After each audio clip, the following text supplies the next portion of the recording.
నమస్కారం NSTV news కి స్వాగతం. నా పేరు సంధ్య. ఇక వార్తల్లోని ముఖ్యాంశాల్ని చూద్దాం.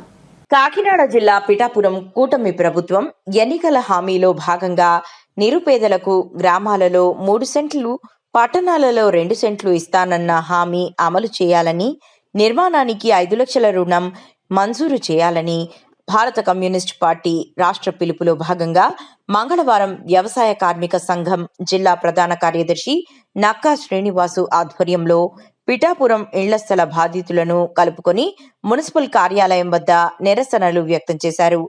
అనంతరం స్థానిక కమిషనర్ కి వినతి పత్రం ఇవ్వడం జరిగింది. ఈరోజు రాష్ట్ర వ్యాప్తంగా కూడా సిపిఐ పార్టీ ఆధ్వర్యంలో నిరుపేదల ఇళ్ల స్థలాల గురించి రాష్ట్ర పిలుపులో భాగంగా ఆయా ప్రభుత్వ కార్యాలయాల్లో నిరసన తెలియజేయడం జరిగింది. ఇక్కడ పిఠాపురం పట్టణంలో స్థానిక కమిషనర్ గారిని కలిసి వినతి పత్రం ఇవ్వడం జరిగింది.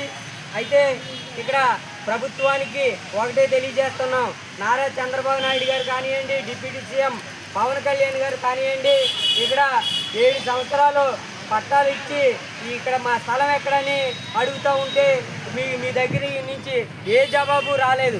అయితే ఇక్కడ ప్రభుత్వం మీద ఈ పట్టాదారులకి చాలా అనుమానాలు ఉన్నాయి. చంద్రబాబు నాయుడు గారు అధికారంలో ఉన్నప్పుడు 2014లో చెట్టుకో గృహాలు పుడికి ఇంకా ఇవ్వలేదు కదా, ఆడకే అప్పులంటి కట్టారు కదా, మా స్థలాల పరిస్థితి ఏంటి, ఇంకా ఎంతకాలం పడుతుంది అన్నది ఈ పట్టాదారుల్లో ఒక అపోహ ఉంది. రెండోది, మీ కార్యకర్తలు, మీ పార్టీ నాయకులు పార్టీ వీడి వెళ్ళిపోతారమ్మని వ్యాపార రీత్యా పెట్టుకోవడానికి ఖరీదైన భూముల్ని వాళ్ళకి రెస్టారెంట్లు కట్టుకోవడానికి అప్పగిస్తూ ఉన్నారు.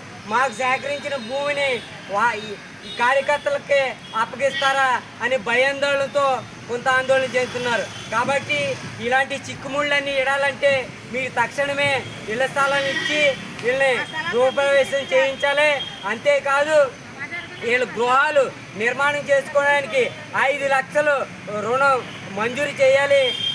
కాబట్టి వెంటనే ఈ లేఅవుట్లు, రోడ్లు, వాటర్ సదుపాయం అన్నీ కల్పించి తక్షణమే ఇవ్వకపోతే రాష్ట్ర ప్రభుత్వం, రాష్ట్ర కార్యవర్గం పిఠాపురం వస్తుంది.